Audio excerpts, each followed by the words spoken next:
Alright, so this should be working okay. Cool.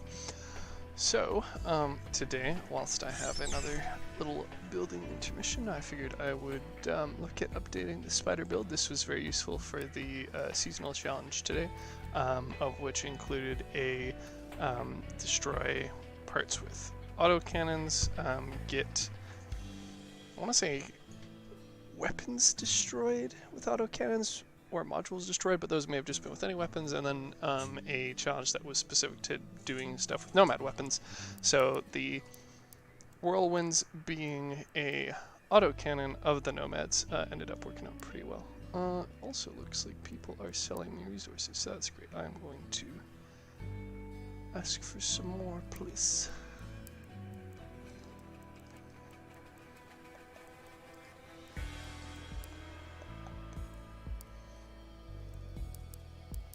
That's very kind of a price, thank you.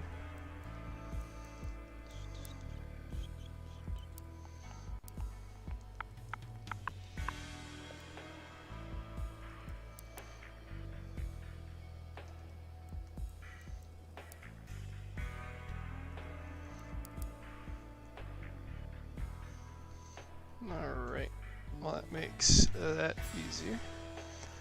In any case, as far as the build here, so this is one of the spider builds I've had. This has been kicking around a very long time. Now, it's kind of got Frankenstein, as is probably obvious from the green parts in some locations. Basically, I was running this build specifically something like that. Like this, for getting my epic autocannon trial complete. So I did that a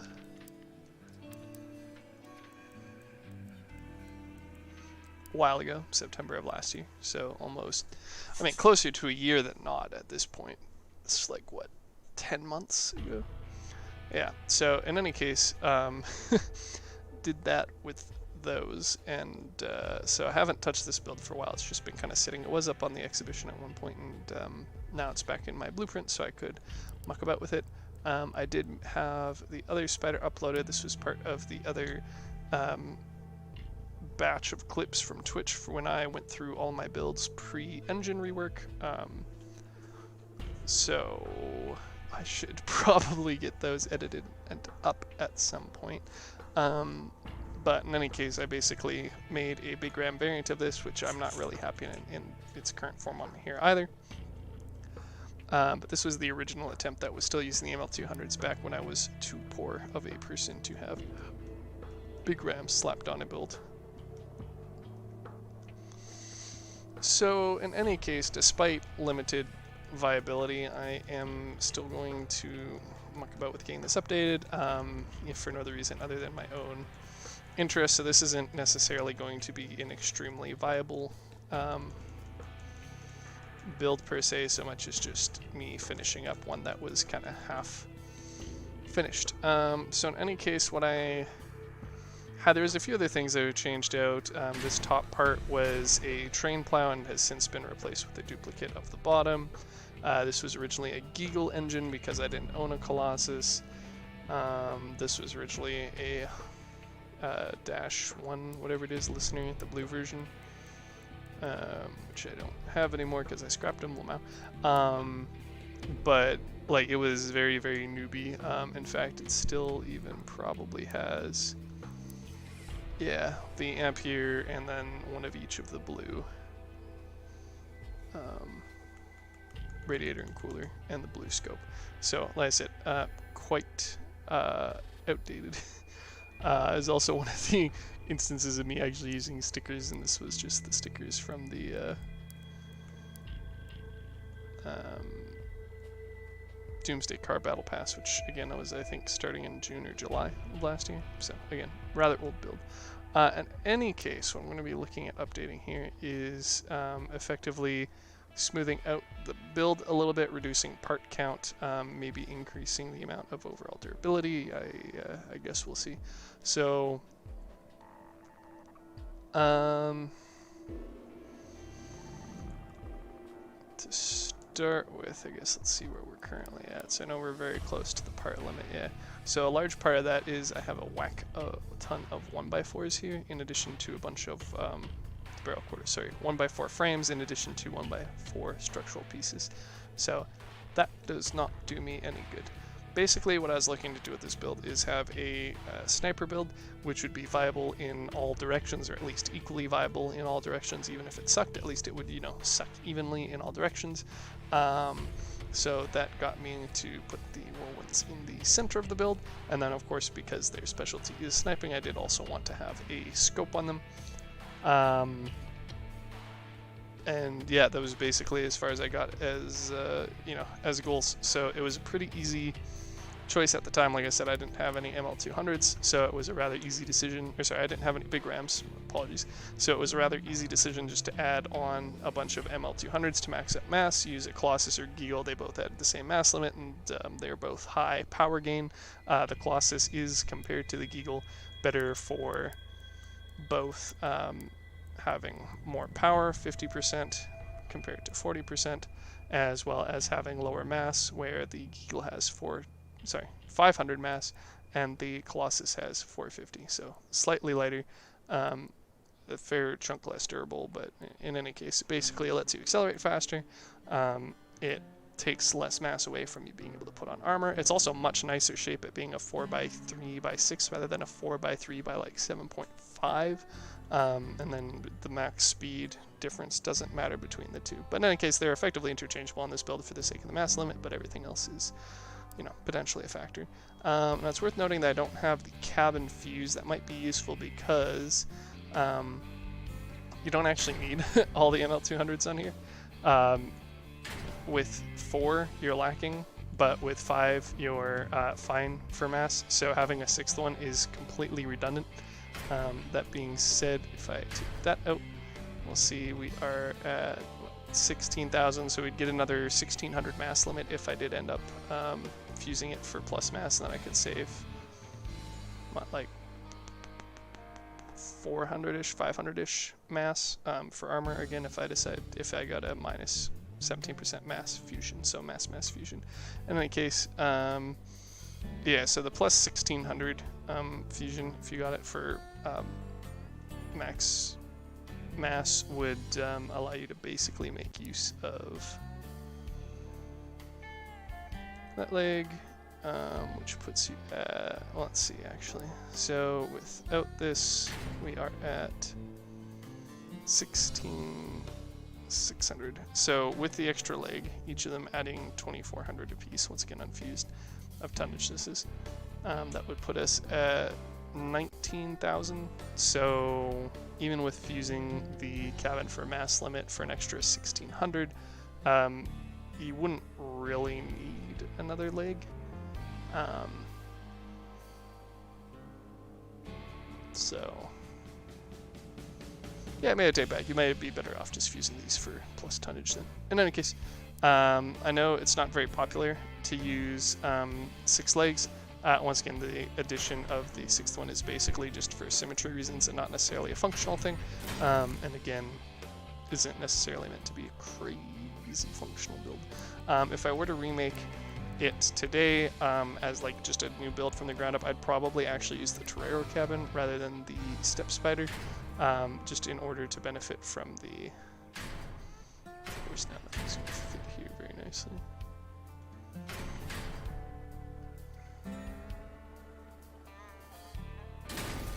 Just to benefit a bit more from the increased accuracy of using the weapons long range, or maybe something, I don't know, like the Omnibox to increase cooling rate, something like that.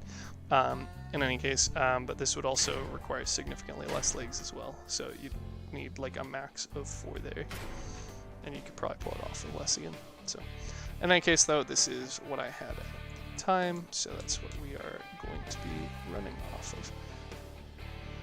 of. Yeah, so as far as plans with this, basically I realized that what I had wasn't optimal for armor. from the top. So as you can see, while this back strengthened slope does not interfere with the rotation of the weapon, and in fact I think I actually had it's called the tank slope, the one with the 2/1 slope rather than the 1/1 slope. Tank side part. I think I actually had that on the original version, of course on either side, and then having or rather on the front and back, and then having the this layout on the other side as well, rather than the solid piece, because that obviously looks a lot more presentable than having semi-jagged pieces sticking out. But in any case, I also realized I can kind of cheat out by using, for instance, these doors, or a couple of other choice parts.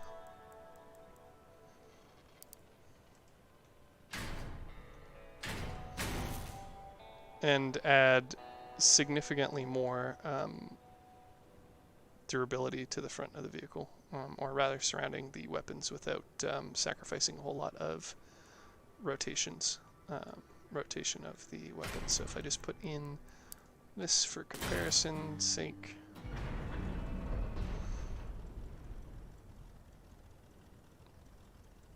you can basically aim to the pillar over on the right side with the left gun, and then over here it gets cut off a little bit early. But most of the time you're not going to be shooting at this angle where, as a spider, turning is going to be too terribly difficult, which mind you is ridiculously so right now because I'm over-touched, but normally it's not even that bad. So, kind of poked around with a couple of different ideas with it. I'm not sure which one I like the most. I am kind of leaning towards this, because it doesn't cut it off at all. But of course, like I mentioned earlier, having these like 1x1 cutouts is kind of hard to deal with. Having the APC doors basically does double the amount of durability that I have on the front, although like as shown earlier, it does very slightly interfere. I mean, I don't really have a whole lot of other options for things that are, say, like 1 or... well, yeah, like that are 3 deep, so I couldn't pull this back anymore. If I were to, I'd be just doing something like this, which doesn't cut off anything, but isn't really any more protective than having it one pip back, nor does this really do anything as far as, giving the weapon extra protection, in addition to it not lining up with the side anymore. So, yeah, very interesting choices all around. There's my chair eating my headphone cable. There we go. But honestly, the top part isn't like my core concern. So looking at other things that are kind of notice, which are basically anything currently painted green. I was looking at replacing this side panel with just a single piece rather than the multitude of pieces over here, which not only are less durable, but end up, costing more parts limit. I mean, like, I can't really figure out this side in a aesthetically pleasing way until I get the top figured out, so it's kind of up in the air on that regard. I will say though that it is somewhat unfortunate that due to how I decided to do this like 4-engine-y area, it is partially blocked off by that wall panel anyway, unless I do something where I pull it back, in which case it's not going to be symmetrical and it is going to start interfering with those weapons. So just not a whole lot of good options, I guess you could say. In any case, the hard modules I think work out pretty well here. Now mind you, I can shorten up this front length now that I'm not running the giggle, because beforehand the giggle has its weird shape where it doesn't like being really close to anything. And then I did have a couple of additional armor pieces here, I believe, in the original build, but in any case, not terribly relevant now.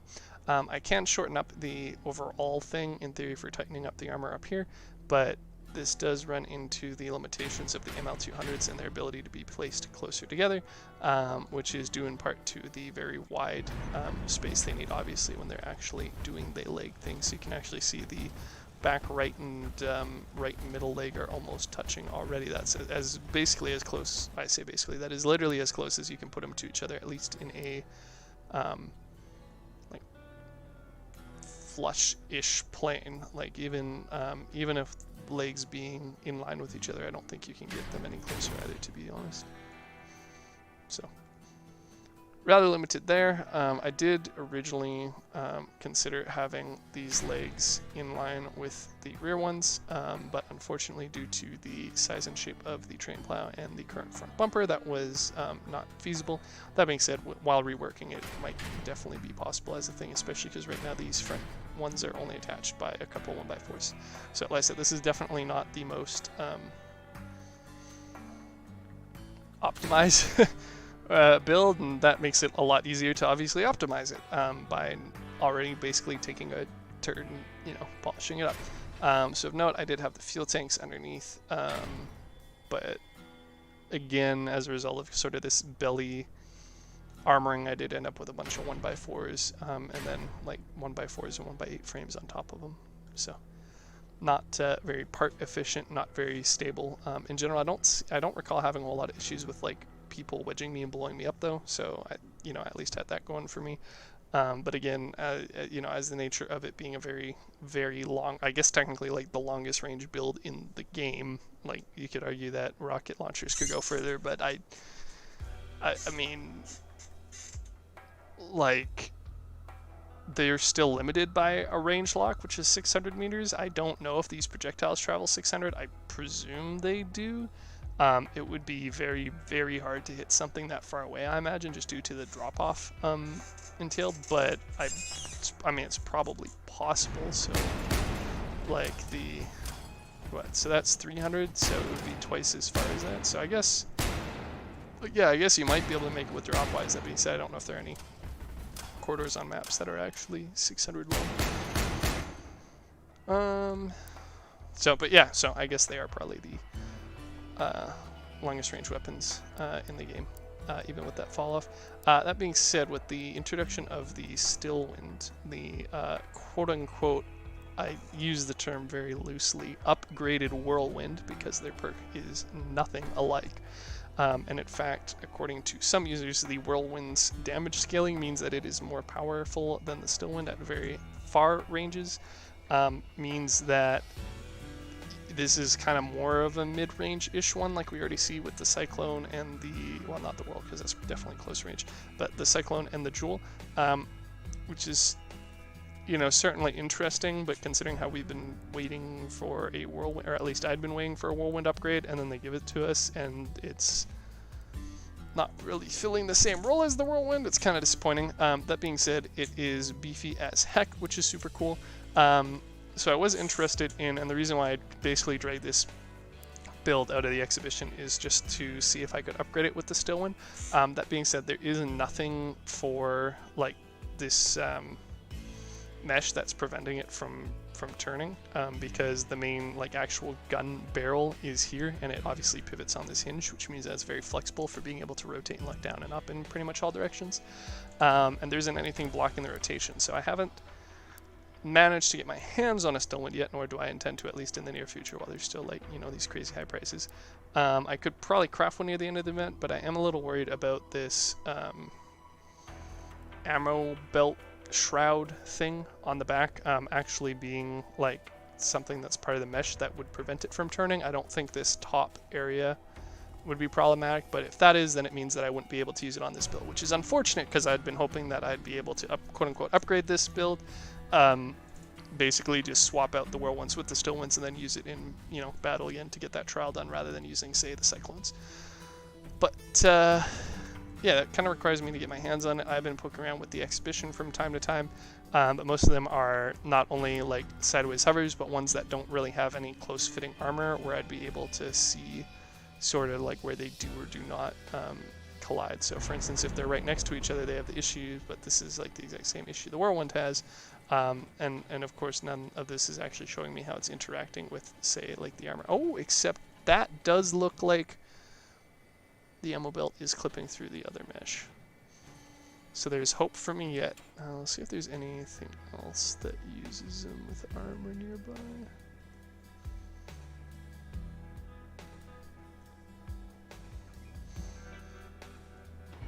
think so. I was gonna say there's a lot of sideways hovers with them, but yeah. So again, looks like the muzzle, or sorry, the ammo belt shroud thing, whatever it is, does clip through stuff.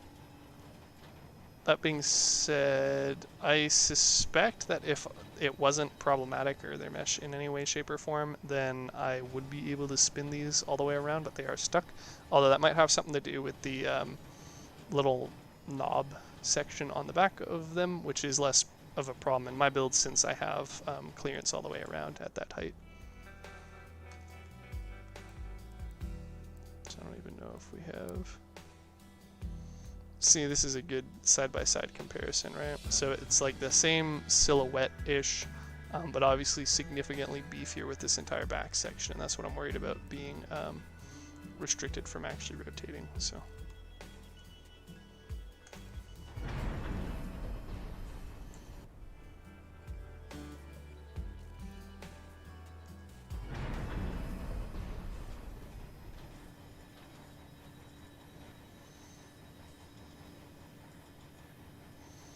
Yeah, so again, kind of hard to tell. So it might, this build might be reliant on me. It's a neat little high power score guy.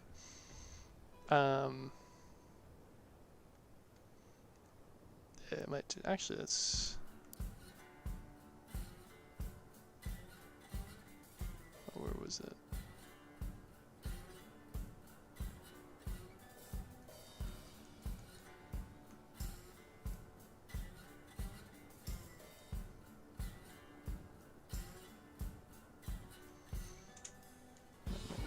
Example. Yeah, so it looks like you can still aim down from the horizon, which is neat. And oh yeah, that is super bad clipping. Okay, this is good. So I'd have to see. It looks like there is some blockage, so I don't think I'd be able to put the armor quite as up to the barrel as I had on the other gun. Presuming, of course, that this is how close I had it on the other build. I have to check. But basically, like everything here rotating is. Like other than in the 4x4 of the actual gun is clipping through stuff. So that is very, very, very good for me. Very sweet.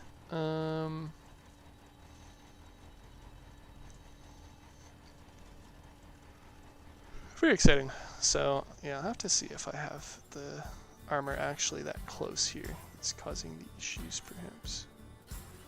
Because, I mean, mind you, in some ways mine should be a lot easier since it is off to the side. And that being said, too, I suspect that the Ghost is probably the best cabin for this, which is funny to say because the Ghost has not been the best cabin for anything other than, like, being garbage for a long time.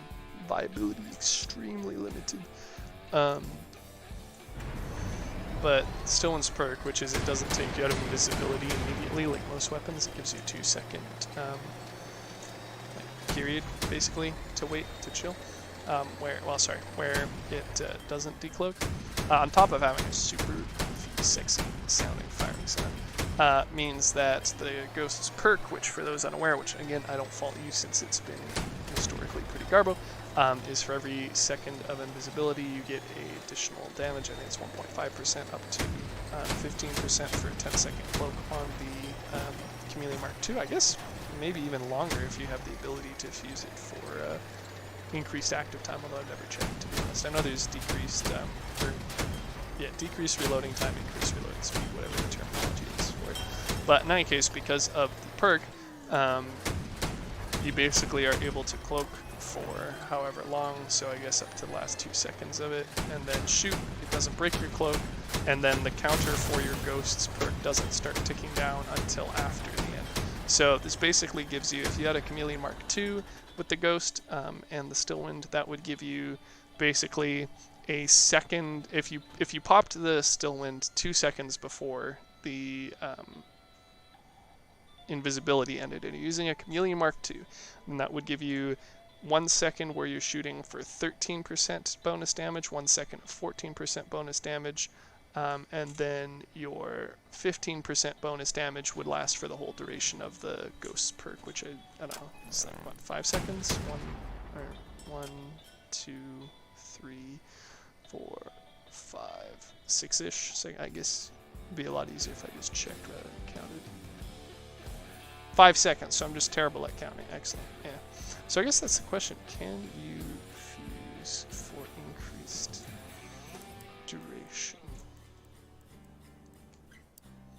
Active time plus 10%. So that'd give you another, yeah, so that'd give you what, a second of 14, 15, and then 5 seconds of 16% bonus damage. So, I mean, not terrific by any means compared to some cabins which just give you like flat bonuses for stuff like the Omni boxes, you know, 15% cooling, weapon reloading, flat all the time unless you switch modes. Throw is plus 20% accuracy all the time. Humpback is like, what, up to 30% if you take enough damage? Like, once again, not necessarily a super crazy good pick, but the only other cabin that the Stillwind explicitly synergizes with is the Beholder, and basically then you'd just be having 2 different invisibility reductions doing different things, so you could run the Beholder and then no Chameleon module, which doesn't really help because you'd only have 2 extra seconds of firing when your cloak time is only 5 seconds anyway. But if you had the enhanced cloak with the Beholder, then it means that you would have a delay before decloaking when dealing damage with the still ones, and a delay when taking damage. So that might be neat, especially if you are attempting to be a really quick repositioner, I guess. But in any case, I feel like the Ghost is still probably the better choice of the 2, but I do know lots and lots of people just run around with the Beholder all the time just for the quote-unquote free cloak. But, you know.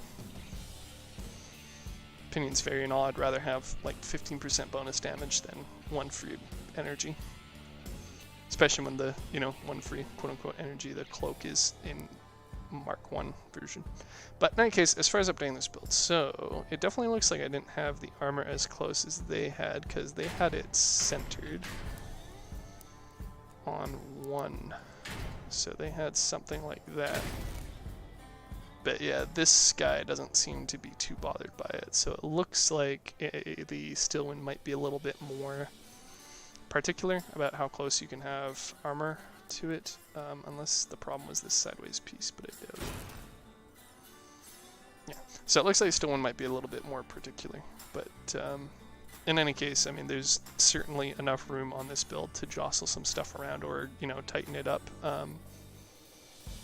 Especially again if, you know, with having the parts centered, right? So not too worried about that, honestly. It did seem to do quite a good job of rotating me. I'm very interested, so if I do end up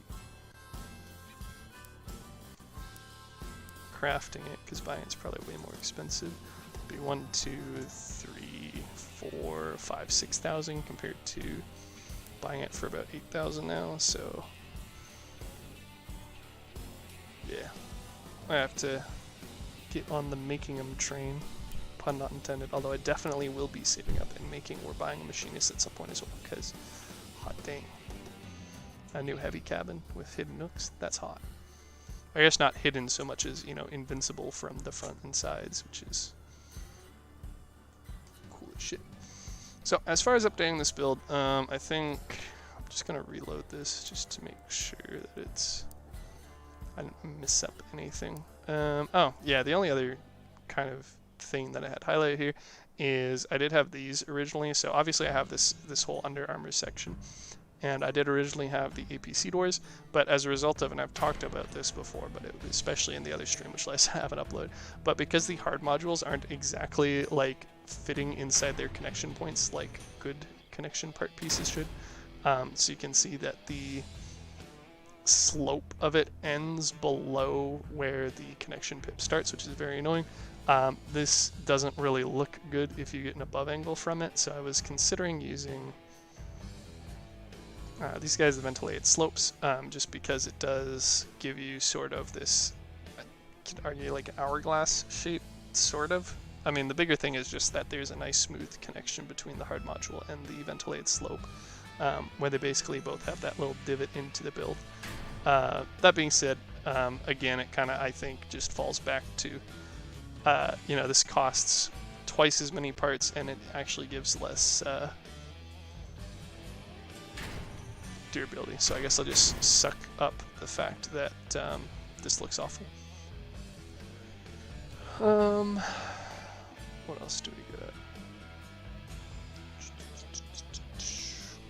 got? Very interesting thing that I found out.